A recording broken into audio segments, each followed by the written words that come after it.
Over.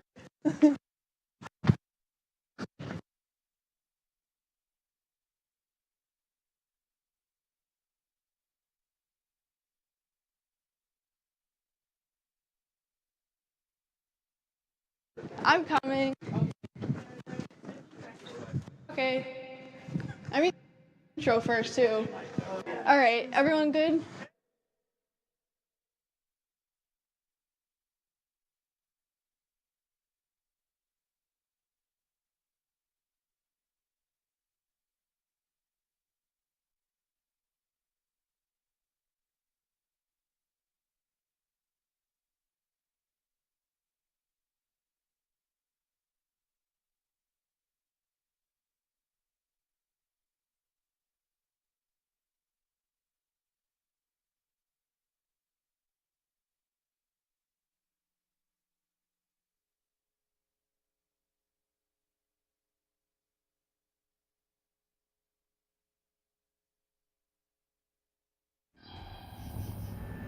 When the sun goes down, that's right. It's time for Sports Hour. The quarterback that beat the Kansas City. Oh, no, it's actually Sarah. The flip was switched and the lights came on. The lights were on.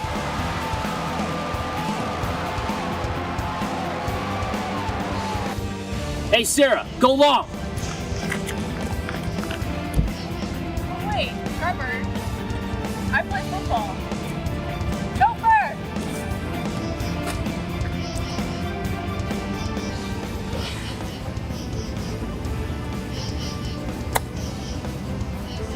Guys, I just want to talk about golf this year. That's all I want. Guys, I just want the Sabres to be good this year.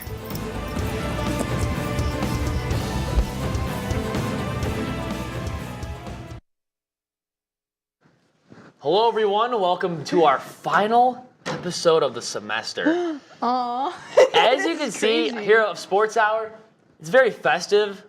Rocking the sweet bow. Thanks to Jenna and Sarah for putting this on me. This is really, really nice. That wasn't me. Huh? Jenna and Sam? Jenna and Sam. I was doing It wasn't executive you. producer thing. Yeah, sorry. It's okay. I just gotta give my girl credit. We got a nice little Christmas tree here with a nice dent in this ornament here, so that's nice. And I don't think this is safe, to be honest with you, but we have a live fire going on right behind us. Oh no. So if it tips over out of rage about the Sabres or some team that I root for, we know who did it. you know who did it. He started the fire. Only you can prevent WNYF TV station fires. That's true. So- We'll look out for the new PSA with Yep. Trevor on it. And Smokey the Bear. We got Josh Allen and the Bills taking on the Detroit Lions last Thanksgiving. You wrote in the script here that Josh Allen is the Thanksgiving king. He is. And because he's won what I saw this. Back-to-back He's won years? back-to-back, I think 3 years in a row. oh, they did. Yeah, Yeah, they beat the 3 years in a Cowboys, row. then the Saints, I believe, and then they beat the Lions. Yeah. The Lions have not won on Thanksgiving since 1999. No, they From the days of Barry Sanders. So I do feel bad for Barry them, Sanders, but yeah, but 28-25, Bills got the win. They did. I can't even. That was such a stressful game, though. I mean, that was it. It should not have been as close as it was, and the Bills keep doing this lately, and it's very stressful. It's been hard because, and I was talking to my boss at work earlier today because there's some massive Bills fans, and they're like, I keep seeing headlines, people like, Bills are not in playoff contention ananymore. I'm like, okay, chill out. First of all, chill Okay. out. And they have like the second hardest schedule in like, Aren't the they league, I like think. 8-3? They're 8-3. When is an 8-3 team not in playoff contention? Right, when the AFC is Yeah, crazy. yeah. No, when especially. when you got the Dolphins, the Jets all The of a Jets sudden winning being games? good. What? What? Like, come on, guys. Come on, man. But yeah, they still got playoff hopes. They've been hit with injuries. That's been the bad one. Yeah, Von Miller. We're very the knee concerned and about. my knee, said Von Miller, hurt his knee that week. But you got to pin this on Detroit's kicker too, missing a 29-yard field goal. Usually nicknamed the Money Badger, Michael Badgley missed a 29-yard field goal. Yeah. Guess how many points they lost by?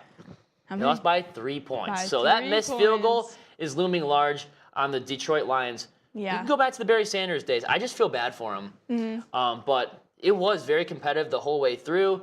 the Bills were up for a while, then they got a safety, and then Josh Allen threw another red zone interception, which isn't ideal. No, But they it's still got the not. win nonetheless. So They did. I think the They- things that they got to work on are the red zone turnovers. I think that's a big one they really got to work on if they want to be successful going into the playoffs. But other than that, they've been winning games, and it really doesn't matter how you win them. It's just the fact that you did win them. Yeah, and then you learn from there and you adjust to each team as they go along and learn from your mistakes. That's the big thing is that they have obviously there's been some things that it's weird. They started off the season super strong, and then I guess it's like probably the injuries are obviously part of it. They've had a stressful couple of weeks. I mean, with the snow, not even playing at their home field. Yeah, you can't even that play in whole your own thing. building because Yeah. 6 feet of snow or Right. popping It's off in Orchard crazy. Park. And then they stuck around. I believe they stayed there the whole week because what's the point of going back home from No, they Detroit? went back. They went back? Yeah, they left. I would have just stayed there then- and said, "Yo, That's- I want to tour Detroit. I want to see what's going on in That the was city." an option, but they're like they have to get back to help their families and stuff, dig out of the snow, and all that kind of thing. So Sure. But yeah, but they're winning as long as they keep winning, and adjust as they can. Then hopefully they keep going all the way. And we got who we got next? We got the Patriots on Thursday. Oh, The Patriots boy. The on Thanksgiving Thursday. primetime game. Very After back and Thanksgiving. forth, I want to say. High scoring for the Thanksgiving games that we're on. I mean, the Bills won 28-25, but 33-26, the Vikings won this one by a touchdown. Yeah. I still cannot tell for the life of me. We're 12 weeks into the season. I don't know if Kirk Cousins is good, bad, or in between. I still cannot even tell you what his identity truly is. Yeah. Because going into this game, the Vikings were 8-2 with a -4 point differential. Because they lost to the Dallas Cowboys a week before that, 40-3. Yeah. So they had a -4 point differential. Obviously now, do the math, they're at +3 point differential. But I can't, for the life of me, identify the identity of this Vikings team.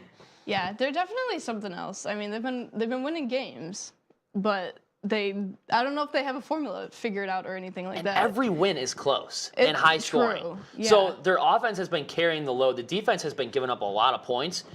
But Kirk Cousins, when Justin Jefferson's open, looks great. Yeah. When Justin Jefferson is double covered, he looks bad. Yeah. Like he doesn't look like the you like that Kirk Cousins. He looks like the Kirk Cousins that sits on my bench in fantasy every single week because I have Patrick Mahomes as my starting quarterback.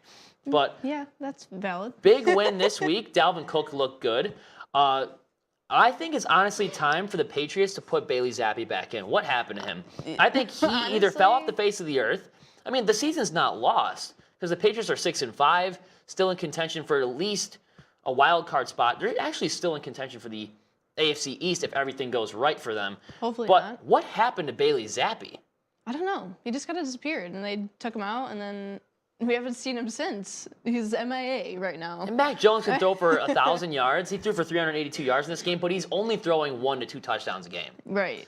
Like he's taking them to the red zone, and then he either fumbles or they go for it on 4th down and it's incomplete. Right. You can only throw for you could throw for as many yards as you want. If you don't score points, It doesn't matter. It doesn't matter. All it matters, the only thing that matters is like if you have him on fantasy, which is irrelevant to most people because you're going to root for your team first and your fantasy team second. That's the way to That's go. that's what you right should there. do. That's at least what you should do. If You you should tell don't, half it's a of little- America that, or whoever watches football that, because I'm just over fantasy football. Oh, me too. But Me too. Justin Jefferson, they opened the playbook out a little bit. Justin Jefferson, 1 for 1 for 11 yards passing. Mm-hmm. They're getting him in the passing game a lot. Dalvin Cook, I said he was really good, but in this game he was pretty much shut down. 22 carries for 42 yards and no touchdowns. 1.9 yards a carry. That's crazy to Yeah. me. But then when you look on the receiving side, Justin Jefferson, I said this before and I'm going to keep saying it, best wide receiver in the NFL is Justin Jefferson. 9 catches, 139 yards, and a touchdown. He's been getting a touchdown at least every single week consistently and over 125 yards. Yeah, he's definitely like the top prospect in that position. That you're even like with the team, like he's definitely the leader on that team. With Kirk Cousins with Kirk Cousins quarterback, he's the leader of that team. Obviously, the quarterback is, but in this respect, he's the one that's he's having more positive change in terms of the whole team. And TJ Hawkinson. I still don't know Yeah. why the Lions traded him within the same division, but TJ Hawkinson is looking good. I mean, obviously, you look at his numbers, 5 catches. He consistently gets at least 3 catches a week for 43 yards, and he scored another touchdown. I think if I'm TJ Hawkinson, I'm saying I'm free from whatever is happening in Detroit, and I'm living my best life here in Minnesota. He looked good on Thanksgiving. I agree. So what else? In the other game on Thanksgiving, the Giants and Dallas. Oh, boy. Oh, I was actually rooting. Obviously, we don't root for the Dallas Cowboys here. Unless you either are a die-hard Cowboys fan, or you just don't like them. There's really no middle ground. It's the New York. Thomas isn't here anymore, so there's no more Dallas D. fans.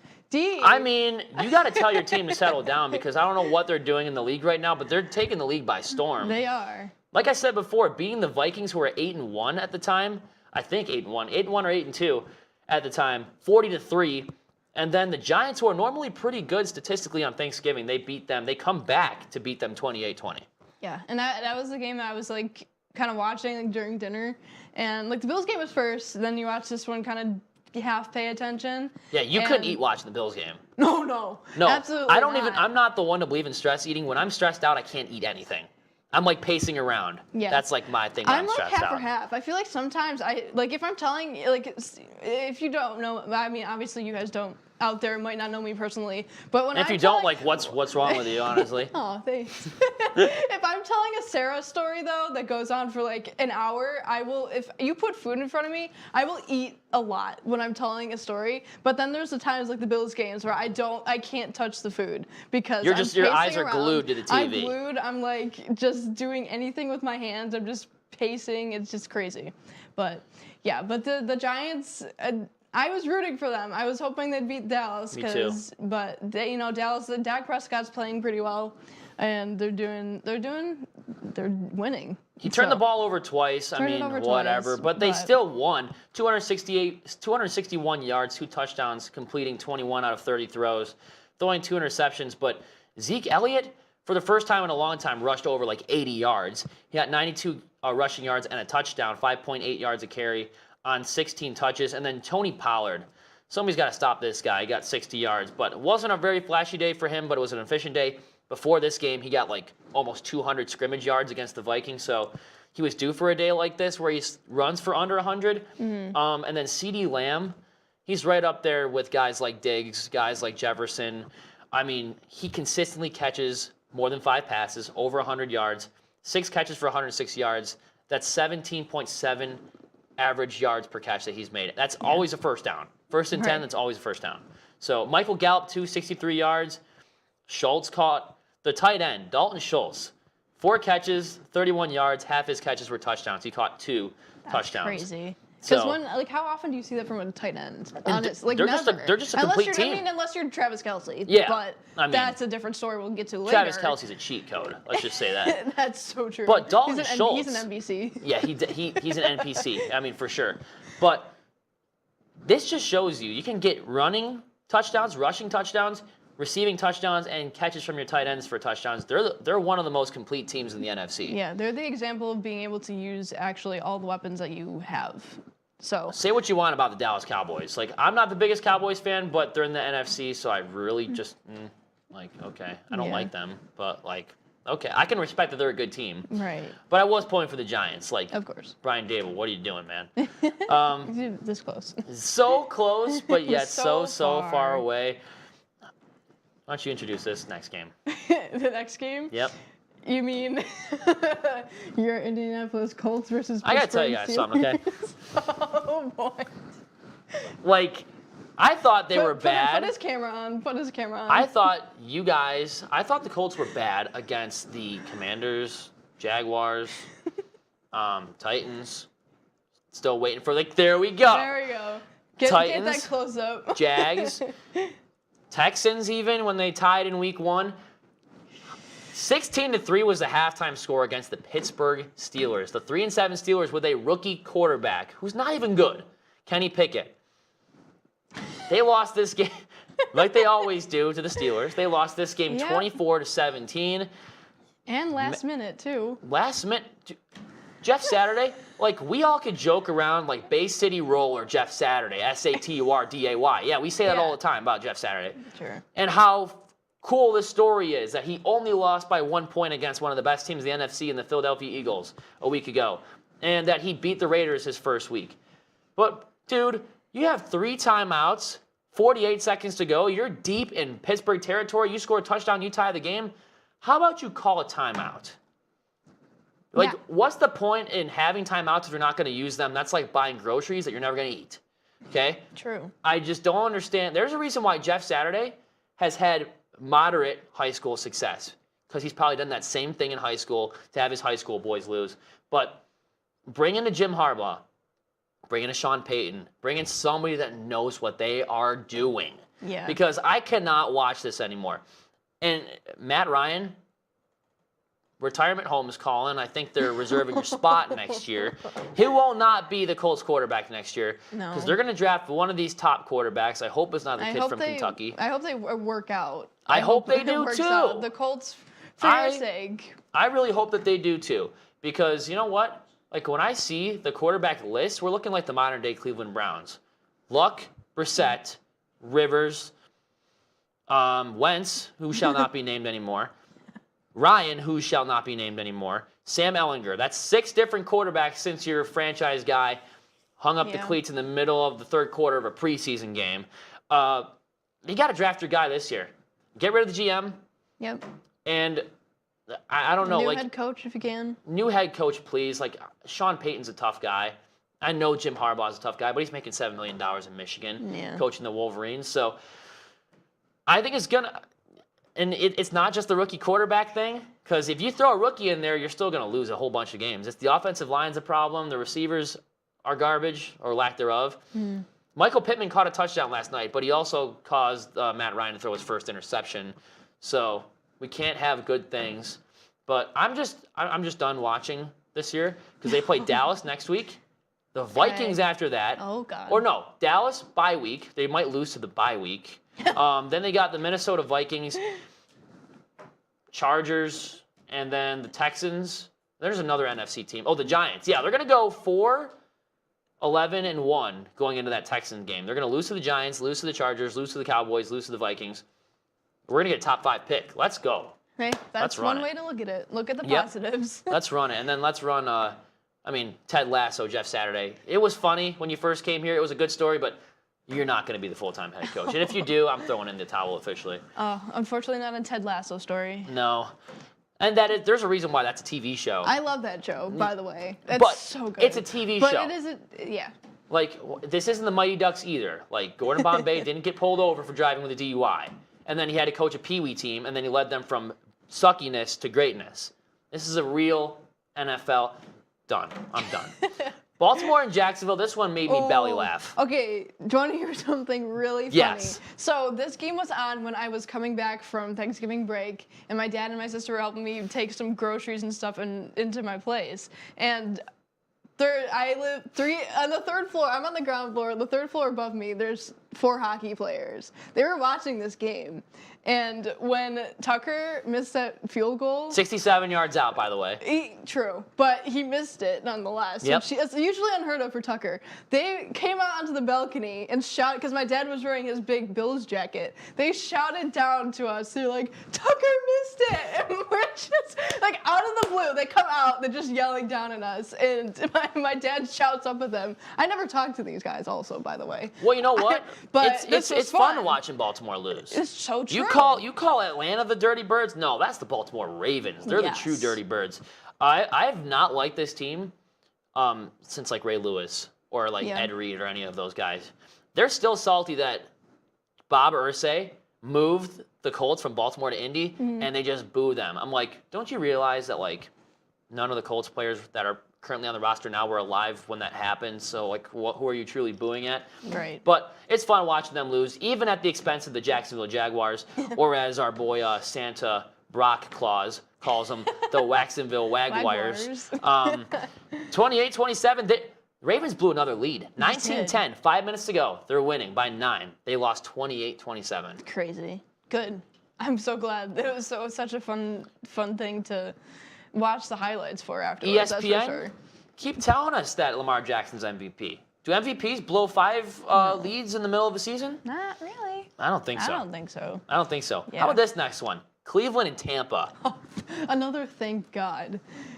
The second time in Tom Brady's history he's lost to the Cleveland Browns. Once in 2011. That's crazy. And once when he played with the Patriots in 2011 and 2022 when he's playing with the Bucks. This Yeah. time it went to overtime, and his protege, Jacoby Brissett, his former third-string quarterback, went in and beat him in Cleveland. So that was a big game. That was a really big game, and we always love seeing Tom Brady lose. Dude, Tom Brady, it's really time. We say this like every week. Every week. Every week. Ever since last year, even though you were pretty good last year, we were still saying You're decent, but just you're going through personal stuff too. Like, just hang up the cleats. But that's all I'm going to say. But yeah, this was definitely good for Jacoby Brissett for coming back, getting that overtime win against his former. Against his predecessor, employer, I guess you can say. Probably. We all know Tom Brady was running the show in New England. Oh yeah. All the championships ran through Tom Brady, not through Belichick, not through what's his name, Bobby C, who sits up in the broadcast booth. Bengals and Titans, uneventful, but hey, Tennessee lost. That's also a good thing. Yeah. Yeah, we like seeing that for sure. 20-16 was the score of that one. Miami Dolphins are 8-3 as they beat the Houston Texans 30-15. This is the one that stresses me out.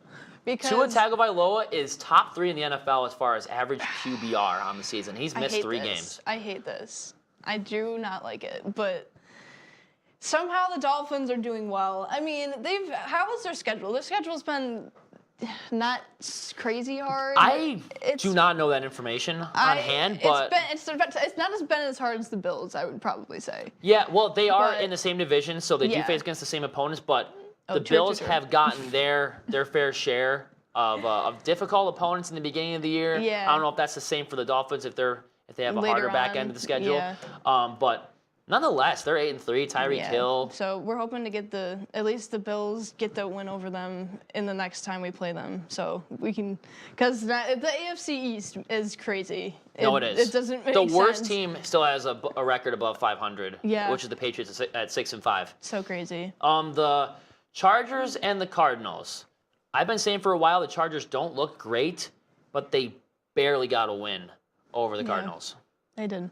It was a really close one, but They don't look like the same team from last year. They really don't. There's a couple teams, like the Rams are not even close to the same team as last year. Cincinnati, you could say the same thing. Yeah, for sure. There's a lot of teams that are like that, and Tampa Bay stinks. Yeah, you could say Tampa the same Bay thing. are the same. Can we jump ahead to the San Francisco, the 49ers? Can we talk about You mean that the shutout? The shutout? Yep. Can we talk about that one play, though? When that was crazy. This is the stuff that happens in football Like a movies. 13-0 game you'd think is uneventful. Yeah. But It was number one, there was a lot of big hits in this game, a lot of Yeah. physicality, and the refs let them play. Yeah. There was not a lot of pass interference, not a lot of illegal contact or defenseless receiver, whatever it was. Let's just get that out of the way. It was one of the most physical games in the modern era. Absolutely. I mean, and then you got the ball on the 1 yard line. Yep. And then bouncing all over the place. That was such a good tackle. No, it was a big scramble for the ball. Big scramble for the ball. And then the Saints still get shut out. It's crazy. And then listening to the announcers for that game was They do a great job. It was so much fun. And can we talk about the legend that is Mike White of the New York Jets? 31-10 over the Chicago Bears. Like we saw, what's his name? What is that quarterback's name that got benched? I just forgot his name. It just slipped my mind. Zach Wilson. Yeah. He got benched. He wasn't even on the depth chart. He wasn't even the backup. He was up in the press box watching the game. Mike White, in front of him, dropped 31 points on the Bears. It is the Bears. I'll say that, but we're just talking about the legend of Mike White here. Yeah. I mean, that's so absolute true. GOAT. Yeah.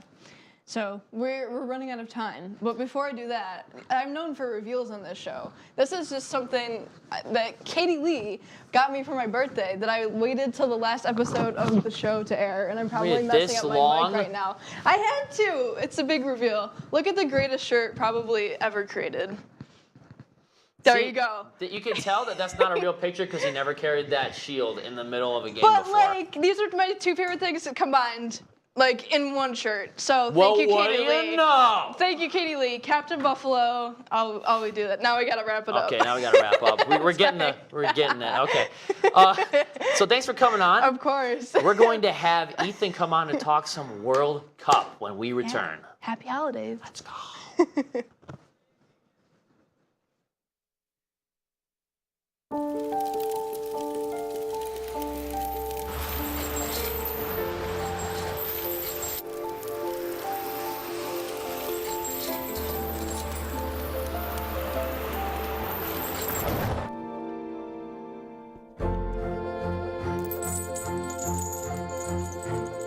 Did you know dragging chains can spark a wildfire? Only you can prevent wildfires. When I was in foster care, I never knew when I would have to move, so I always had my suitcase ready to go. Then one day, I was adopted. My new parents opened their hearts and home to me. My parents cook my favorite breakfast for me every morning. My parents take me on trips I never thought I would go on. They gave me a home and an even better reason to use that suitcase. My parents aren't perfect, but they're perfect for me.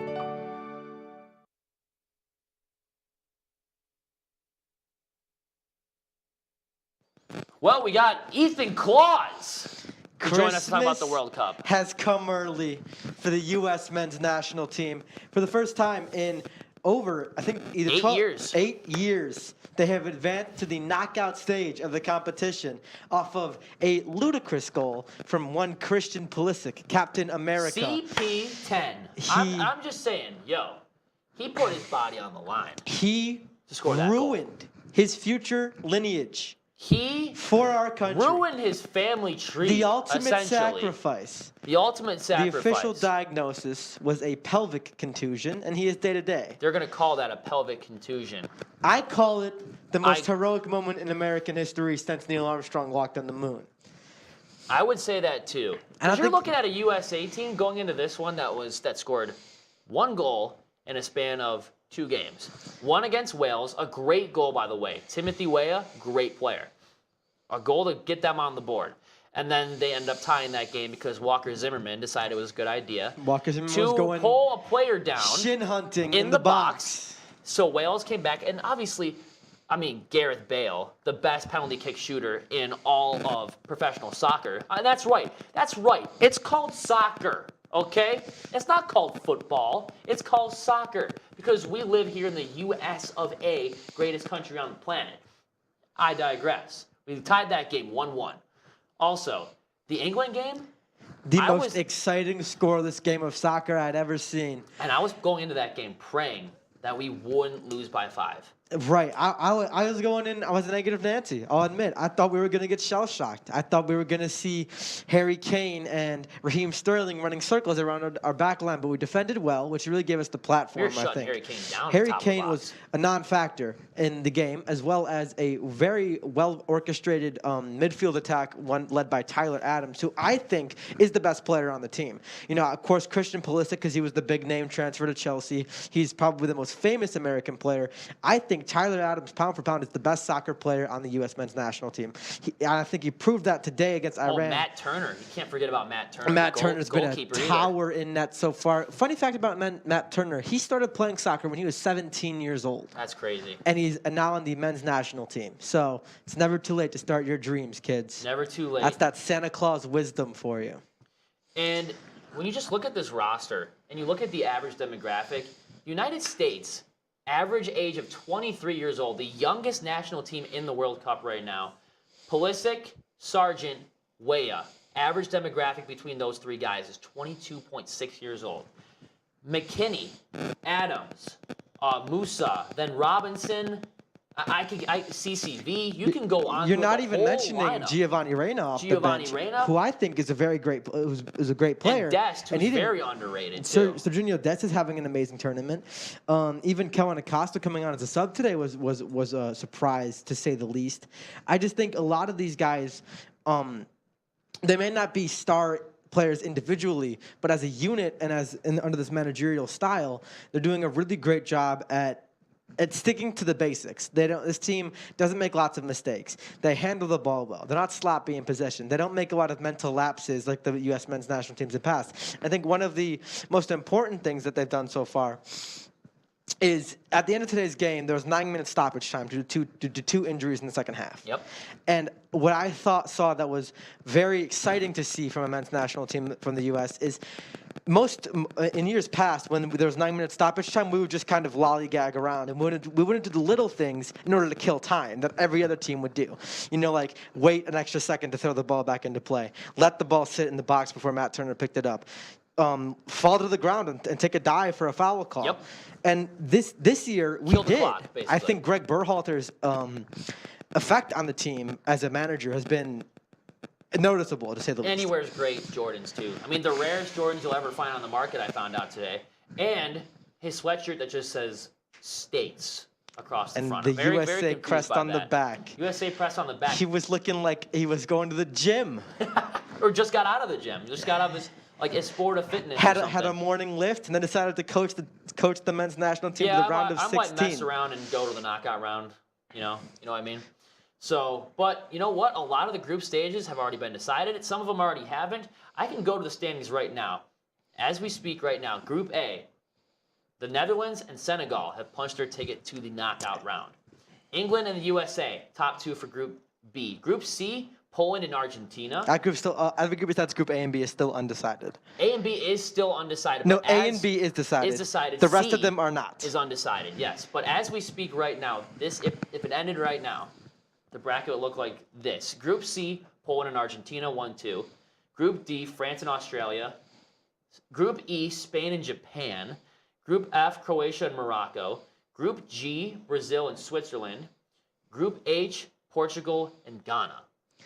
And There's I a think lot of solid teams in there. there is lots of solid teams. And I think one of the biggest surprises we've seen in this tournament so far has been Argentina. Yeah. They're currently in second place of their group, which is Group C, behind Poland, who is sitting pretty. All they need is a draw or a win, and they will advance to the knockout stage.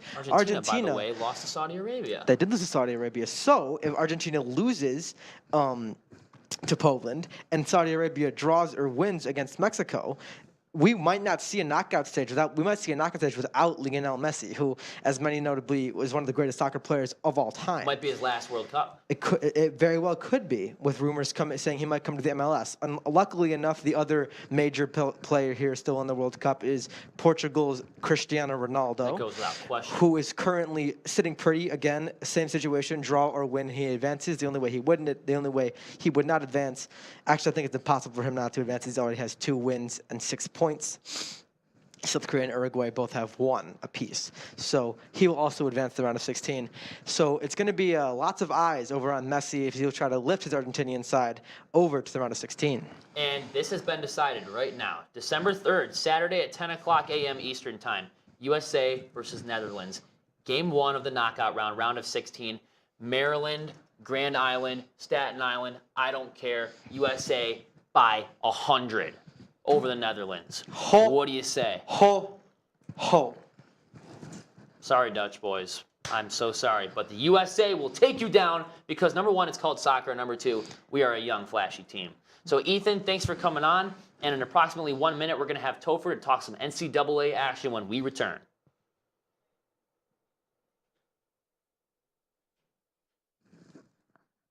When you think of the local lowdown, what do you think of?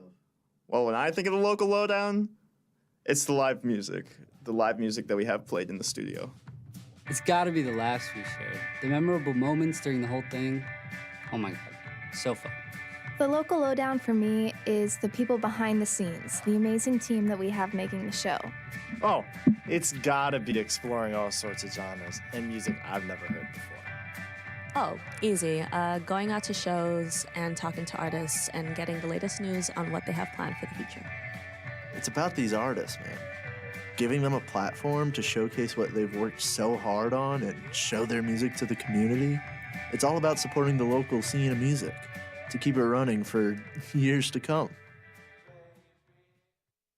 And of course, the band merch. You can't forget about the merch.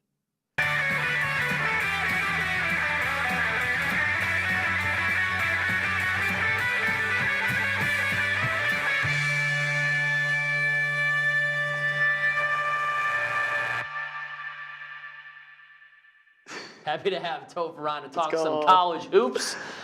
I think we got to go over some live scores here because Yes, we got we do. some blowouts and just games that you wouldn't expect to be turning out this Yeah. way.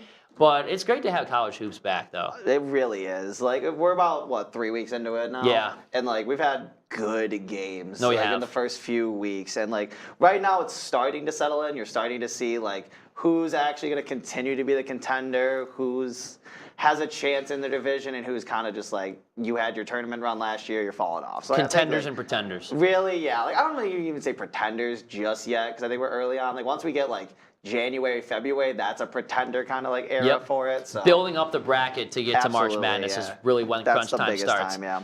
But already a final from today. How about Kentucky getting the big win, 60-41 over Bellarmine? Yeah, no, so I think that one, like the biggest thing with that one is that like Ashtu Sheboy is just gonna do his thing. Like he's just kind of gonna ball out consistently. He's gonna carry that team. He's gonna like that team. They're ranked 19th right now. Obviously, with Kentucky, they can always be a top 5 team. They can kind of fall off a little bit. They're gonna go as far as Sheboy and Wheeler go. Like they're the star power. That's gonna be what carries that team. Like they recruit well, obviously, because they're Kentucky. But their young guys are doing well. But like those two superstars, they came back for a reason. They want to be better than they're 19th right now. For sure. Definitely that 1-2 punch with Kentucky. It always seems like they're always in the top 25. I mean, yeah, I honestly don't know if there's like the last time I could think about when Kentucky wasn't in the top Probably 25. before I was even alive. Honestly. I bet there was like a point they fell off and then they just like made it back within like a week. Yeah. Because usually, I mean, sometimes what happens is they have their seniors and juniors all go to to the NBA draft, and they have to rely on their sophomores and freshmen the next year to carry the team. But Kentucky's been statistically, I mean, one of the most consistent teams in March, or just the NCAA college basketball. Like I said, something different about March Madness. Absolutely. But Maryland, 22nd ranked Maryland beating Louisville 79-54. I think it's crazy. I think the Big Ten this year is the best division, like best conference in college basketball. Like without a doubt. I honestly could see off the top of my head, maybe 6 teams make the tournament. So you have teams that are ranked alone right now. You have Ohio State, you have Illinois, Michigan State, Maryland. That's 4 teams in top 25 right there. Michigan always can sneak in. I don't even know. They can make 7 teams. Purdue's number 5 right now. You look at the Big insane. Ten division right now. Maryland, Indiana, Purdue, Penn State, Iowa, Illinois, Ohio State. Crazy. Like, it's actually insane how many of those teams are going to make the tournament. Yeah. Because it's 6 alone that are ranked, and then you have teams like Michigan that can sneak in as long as they just keep themselves alive. And Indiana. Indiana's insane right now. Indiana and Purdue are just both crazy. Indiana was not meant to be this good, but they're doing insane. And I really can't tell about Indiana. Are they a football school? Are they a basketball school? Are they kind of mid in both? Or like, we don't really know what Indiana is. This year, they can make a push. Yeah. No, I think like this year, Indiana has their best chance to like fight for a conference title. Because realistically, it's ran through Purdue for the past few years, but like Jaden Ivey's gone. Yep. Like he was that superstar. They have like role makers. Like they have guys that are still going to score. There's a reason they're still the 5th team in the entire country. But if Indiana or like a Illinois, if one of those teams are going to push, it has to be this year. And they got to answer that question too, Purdue. Who is going to be that superstar going into March Madness this year? Because like Jaden Ivey's just a freak of nature. Like he was a freak of nature in college. He's a freak of nature in the NBA, but in college he was just different. So it's like just crazy. Iowa State is not Big Ten. I thought that was another one that was ranked. Every once in a while. Iowa is. Iowa State is not. I was like, there's no way. No, they're what, Big 12? Big 12. That's another. I'm pretty sure. That's another crazy conference. Yeah. But if you go on to the next game, look, another blowout. 73-44, Illinois, 16th seed, taking down the Cuse of the Orange of Syracuse. 73-44. What happened to Syracuse basketball? It just like. What happened to the O's? I'm not gonna lie. It's like Syracuse. I think they held on for so long without like when they joined the ACC. I think for basketball, they did their best. Like when they were Big East, it was Cuse. Like it was always Cuse. They're making the tournament every year. Ever since it was like 2013, they had to like switch over. It was like around like we were in like early high school age when they got thrown into the ACC. And ever since then, they were just been holding on for dear life. Like there have been years they've been top 25. They made the tournament. They've made their runs. But they have the years with Carmelo and Tyler Ennis. Those were the years. Yeah. That was the Big East year. They were just running those years. Like it was crazy. But ever since then, they had guys, but it just doesn't feel the same as like old Cuse. Like they don't feel like they're ever going to be that top 5 team again, number 1 in the country kind of thing. But they still do have one of the most strong fan bases. No matter win or lose, they always pack the house. Mm-hmm. To no shock of anyone, First-ranked Houston Cougars are beating Norfolk State 83-42 in the second half with 7:18 to go. Yeah, like this is one of those ones where like you're Houston, you are the best team in the country right now. Like there is no it's no objective thing right now. Like Gonzaga came in number 1. Gonzaga's fallen to a couple teams. Houston has continuously won every game. They're gonna win their conference. They're gonna be a top seed in the bracket. It might not even be close. It literally, they might be the consensus number 1 unless they have injuries, and they have literally done insane things with injuries in the past. Yeah. So like this team, this is the game you're like, yeah, you know, because like you look at something like Michigan State last night, which hurts me, but Michigan State's a top 20 team. They only beat Portland by 1 point. That is not what you do when you're a top 10. Like I don't. Still a top 20. Still a ranked team. You're a ranked team. This is what you need to do. You need to blow out those teams. You just need to like prove it to yourself. Norfolk State was in the tournament last year. Doesn't matter. Not the same team. Blow them out, which they did. So good job. Like that's just what you need to do as a number 1, literally the number 1 seed. For sure. And Houston has the opportunity to drop triple digits tonight. Yeah, it's Still ridiculous. got 7 minutes to go, 83 points. I mean, they do have that chance. Oh, this is a murder. But there's a reason why Houston is number 1. They're just out there proving it to everybody why they are number 1.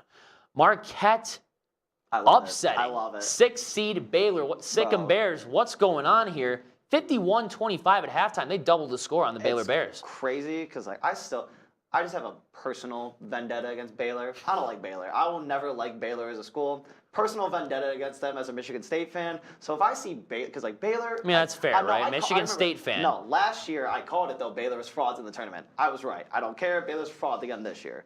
They'll probably keep a top 25 team. This loss is gonna hurt them. I don't care. I think Baylor's a fraud. I watch Baylor games because I know they're not good. Like they keep getting ranked really high. They're a football school. Literally, no. Like they are a football school, and they're not even that great of a football school anymore. Like they're falling. Since off. RG3. Actually, yeah. Nah, I'll give Bryce Petty. Bryce Petty. Was Forgot good about him. Of course. In college, he was good in college. But with a loss tonight, that really bad. It has to drop them super far in the rankings. I mean, they're still going to be top 25 because of how they're doing it. But like everything else was just, that's going to be bad because it's a bad loss too. Wow. Yeah, just underway. Virginia and Michigan, 3 seed Virginia versus unranked Michigan right now, 9-2, just a little less than 4 minutes Virginia's back. Like, that's what matters. Like Virginia's back, which is good for college basketball. 100%. And Topher, thanks for coming on and talk some college hoops with us.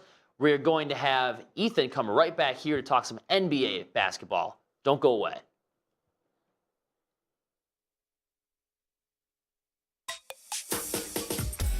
This one's for the real ballers and shot callers, the Sisterhood of Women in Tech. They're discovering cures, building apps, and programming the blockchain. They're CEOs, worldwide hustlers who can make it rain. They're tearing down the old boys club and seeing big gains. Because when women in tech come together, you know they make that change.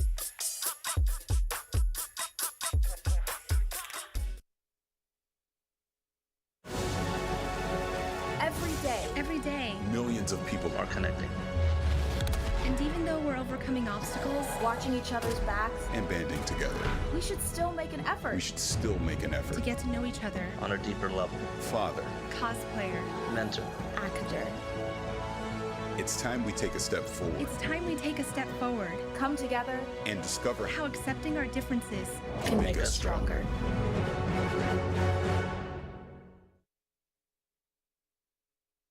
How prepared is your family if a hurricane shows up at your doorstep, or a flood, or a blizzard?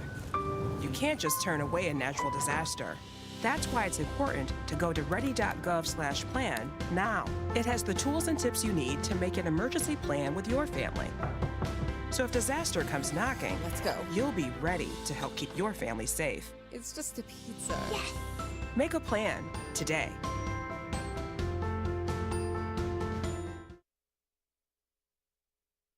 Happy to have Ethan join us. It's been, I say this every week, but it was longer than most times, right? Usually on back-to-backs, when we're talking MLB and basketball, but here to talk some NBA hoops.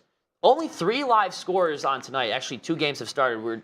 We have a 10 o'clock start between Portland and the LA Clippers, but let's first talk about the Knicks and Detroit Pistons game. The Knicks dropping 140 to 110 on the Pistons of Detroit. You know, I may have been possessed by the Christmas spirit this Jacob session Marley of Sports gotcha? Hour. But Julius Randle was possessed on the offensive end tonight. 36 points for him, along with 7 rebounds and 5 assists. He had a really great performance, and he really just capped off a good team display. R.J. Barrett put together 16, Quentin Grimes 16, Jalen Brunson 16, and Emmanuel Quigley 15. That's 5 players over 15 points, and that's, I mean, you keep doing that, New York, you're going to start winning games. This New York team has been pretty disappointing this season, 10 and 11. You know, I thought bringing in Jalen Brunson would be kind of the key to finally unlock this offense that's kind of been missing a primary ball handler in their Tom Thibodeau-led scheme for a while. But Brunson's been doing all right, and 5 from Randall, 5 assists from Brunson, 4 assists from Emmanuel Quigley. So they're getting the ball around, they're shooting well, and when they shoot well and they get the ball moving, this Knicks team can do some damage. Keep in mind, this is a 5-win Detroit Pistons team that does this against, so obviously take it with a grain of salt, but I think it was good. And also look at it from the defensive side, too. They let a 5-win Detroit team drop 110 on the Knicks. So while they do have that offensive ability to score 140, they still did give up 110. To a team like Detroit, who's still trying to figure out what their identity truly is. But I think right now what the Pistons lack, obviously, is defense. Yeah, defense. They lost Jeremy Grant last season in free agency for really like a bag of chips. They didn't really get much back for him. Also, Cade Cunningham did not play tonight, so that's another thing to keep in mind. Another thing that's interesting to see from Detroit is they get their buckets from everyone on their team. When Cade Cunningham's on the floor, there's no go-to scorer that's like, okay, this is the guy we got to stop. Because if you stop him, then you get Isaiah Stewart in the post. You get Bojan Bogdanovic in the corner for 3, or you get Marvin Bagley in the post. Just, they can hit from anywhere. Problem is, they can't stop you anywhere. No one on this team is going to go get you a stop. No one. I can't think of a single player who I think would even be considered okay on defense. Yeah, like when you think about Detroit, they can score 120, but most likely they're giving up 123. Yeah. You can score 125, they might give up 131. It's just Marvin Bagley. I think that in order to start on defense, you have to have a good interior defense. Yeah. That has just been the blueprint for decades upon decades, and that is, it works. It's a blueprint because it works.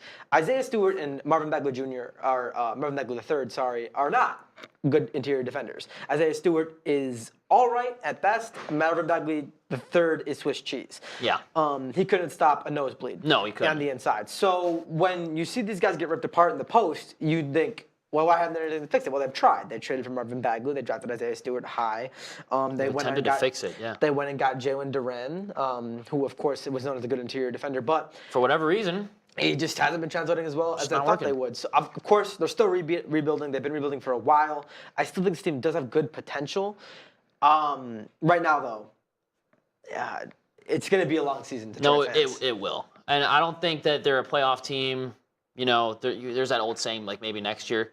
I don't even know if that's going to be the case for Detroit. Maybe a couple years for Detroit. I'll give them a couple more years.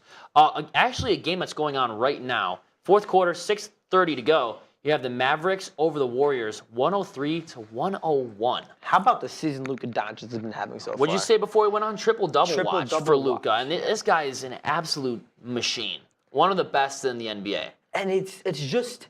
He makes it look so effortless out there. This guy just will casually drop 35 a night and make it look like he's doing it jogging at half speed.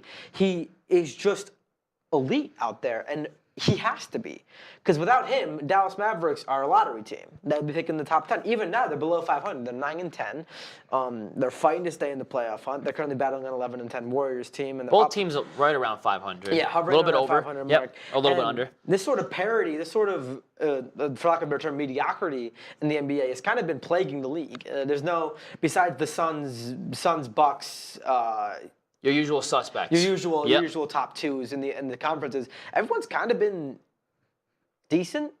Not great. I mean, okay. I mean, good basketball is being played. It's just just so coin flippy. You have great players, not so much great teams. Yeah. And I think a lot of reason why people watch NBA basketball, most of it, you have your team, but you want to watch the stars. You want to watch the Ja Morants. You want to see the LeBron James. You want to see all the good players. You want to see the Steph Currys.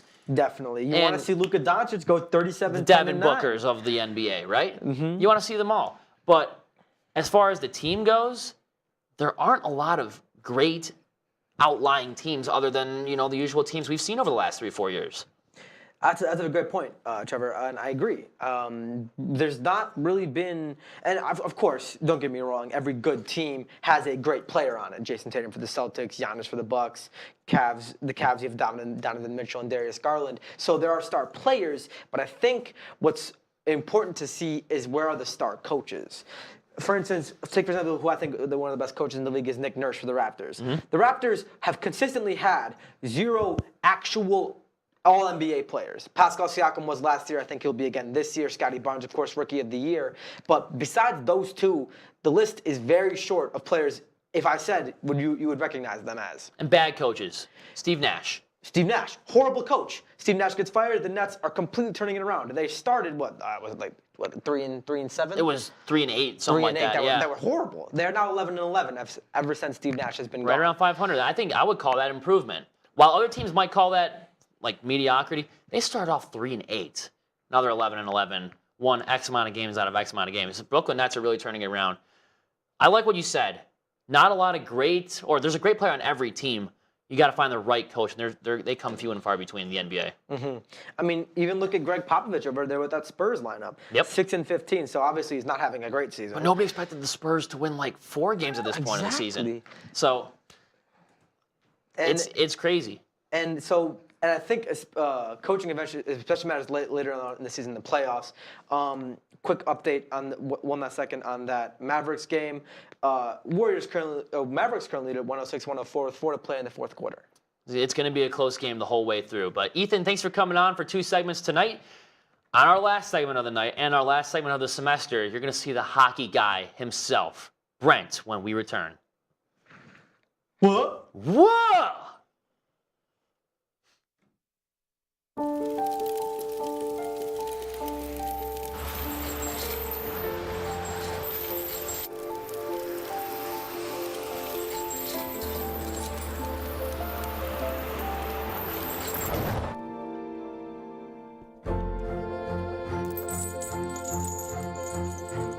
Did you know dragging chains can spark a wildfire?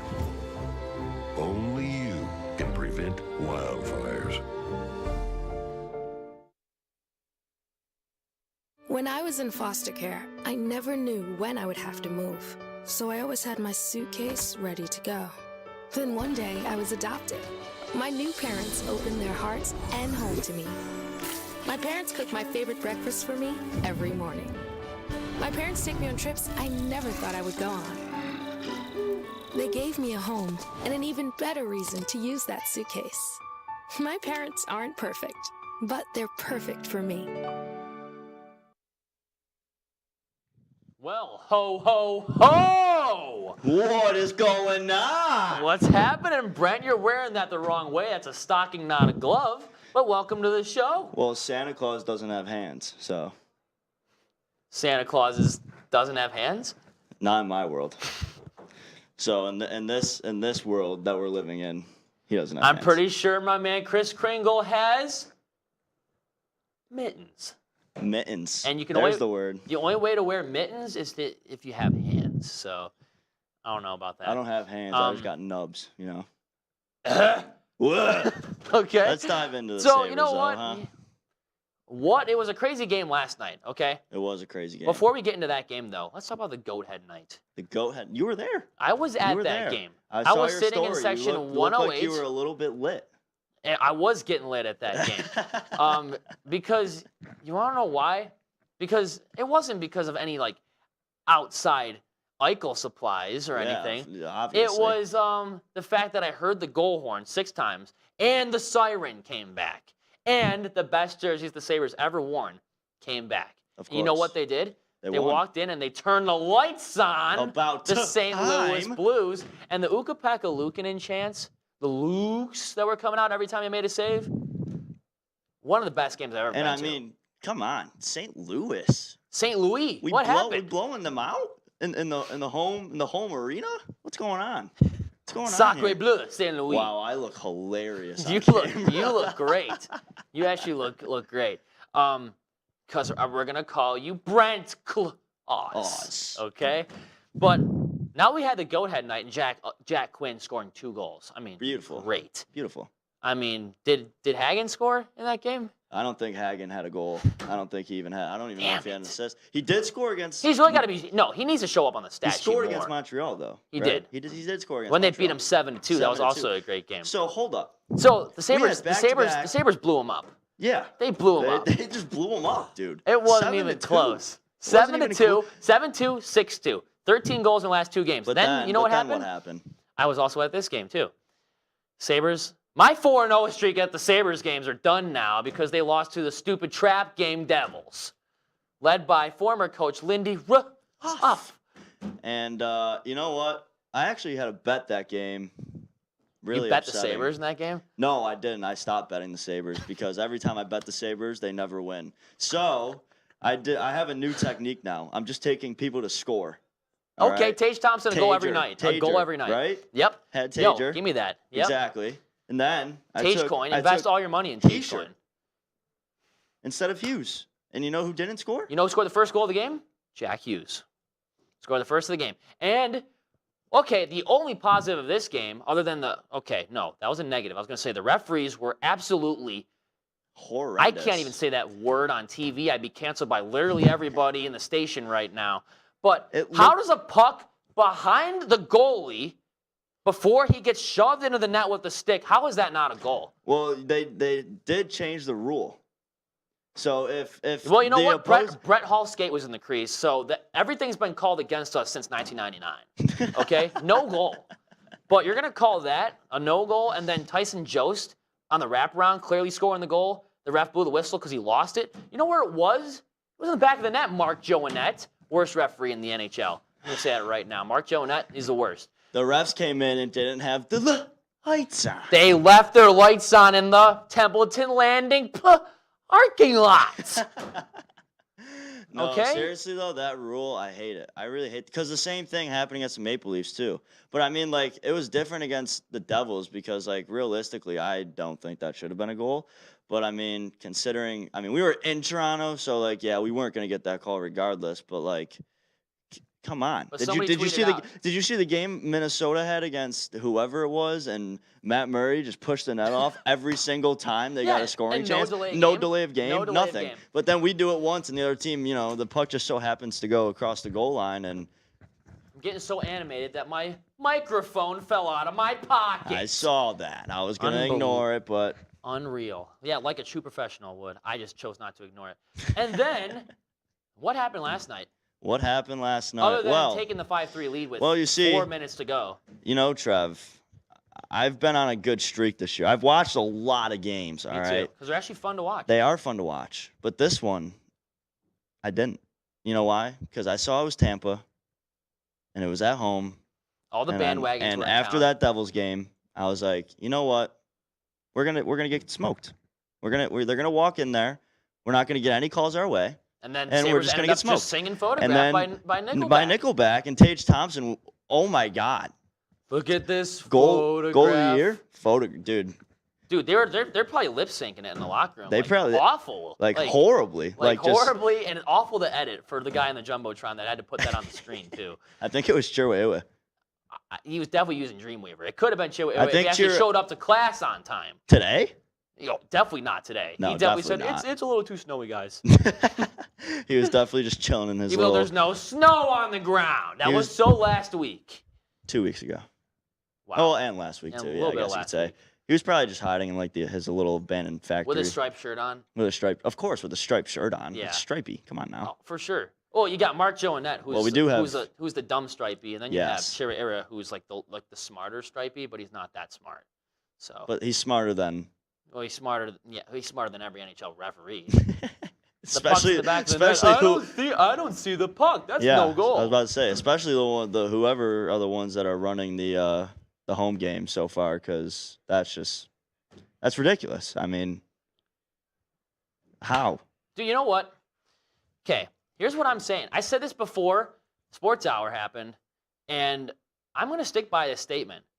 The Bills, Sarah, I'm sorry, okay? But the last 2 weeks, the Bills are boring to watch, but they're winning. The Sabres are fun to watch, but they're losing. Pick your battles with your Buffalo sports teams. Wait. Guess who comes back this week? I can't even imagine. The Buffalo Bandits. Let's go. I think I'm actually going to the home opener. I think you mean the best team in Buffalo's history as far as championships are concerned. I mean, that's considering they're the only team with a banner anywhere in Buffalo. I mean, choking hazard last year. I mean, yeah, best 2 out of 3. I was there. I was there too. That was really for the rough. last game. Yeah. Nah, dude, that's unreal. Yeah, had to go home and crank a whole bottle of vodka to myself and cry myself to sleep. It was not a good time. It was not a good time to say the least. But we got a game tomorrow. Because I mean, they got sent home. They got sent home. They were they were home. They were just 200 backstroking out of that arena. They were I mean, just for real. They were just. I don't know. I don't know. That was sad. I can't even believe it. I can't. They lost to the Colorado Mammoth in like 3 games. I went to the first one. No, it was. And it won. was 3. Yeah. And then they lost games 2 and 3. All they had to do was go 500 the rest of the way. You know what? I think we should just start. You know what? Should we add? Wait, no, we forgot to bash players from last night. Oh God! Oh God! I think we should just. Kevin Adams, why don't you talk to the media, bro? Like, all the time you get Tom Golisano, the old Sabres owner, after a loss and apologize when they lost. Can we talk about Yost? Terry Can we talk about Yost real quick? Yeah, we can roast Yost real quick. I don't want to roast Yost. Yost is being a beast. I call him roast. Well, I'll call him roast right now. But pork roast. He got his first Gino, and in the game, not game before, couple games before, he got into a fight. He was laying people out like Jura Chris in NHL 2K7 and Briere Daniel and Jean de Montpierre. And Derek Rutt. But tomorrow we're playing the Red Wings. What do you think's happening tomorrow? We're in Detroit. Red Wings are a little bit hot. Wait. Okay. Oh my God! Wait, hold on. Credits are working. We had something planned. We did have something planned. Put it back on. Turn the screen on. Turn it's actually the working screen this on. week. It's actually working. That's crazy. Do you believe in miracles? Yes. I don't. In the words of Al Michaels. Okay, we're back on. The screen's back on. Can we do this? I mean, it is the last episode, Can we get everybody from the control room out here right now? Everybody on set. Behind the camera, back here. Everybody, right now. every single. I don't know if this is gonna work with this tree. Guys, don't touch the tree. Don't touch the TV. Get out here! What are you guys saying in there? This is the last episode. Get out here right now. This is the last Drew This is the last Drew Chris. Buffalo Come on. penalty. Oh, the tree almost shut. Don't knock it over. The star got knocked over. Oh no. Yeah. Oh, no. Keep Daniel it rolling. Buffalo penalty, number 48. She's here. I didn't see her before. This is the Sports Hour crew. Everybody, get back here. Someone's gotta like pop Sports Hour. Guys, this whole time, I hate to crush everybody's spirits, but this is a blank laptop. I was using my phone the whole time. It's a cheat. I wasn't. I'm professional. But let everyone know back home. I'm a pro. Guys, the new iPhone 14 Sarah's with an gonna orange case on. Sarah, you're gonna tip over the table. Get off the table. You're gonna break it. This is ridiculous. Wait, we need an outro. We didn't even say goodbye. We need an outro. Go back. We'll wrap up. We'll wrap up. Right now. There we go. Okay. What a great What crew. song do you want to sing? I'm turning this off. O-Town. Oh, you guys want to sing O-Town? Let's sing O-Town. Ready? Nah, not O-Town. I Oh, don't wait. know Do you know the words to All or Nothing? Anybody else? Really.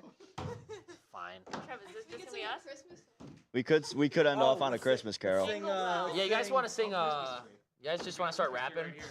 You guys want to start spitting bars real quick? What do you guys want to sing? Let's sing. We wish you a Merry 2K7. A Merry 2K7. All right, ready? 3, Wait, what are we 2. singing? I don't We wish you a remember. Merry Christmas. Okay, Oh, so yeah. I wish you a Merry 3, 2, 1. Yep.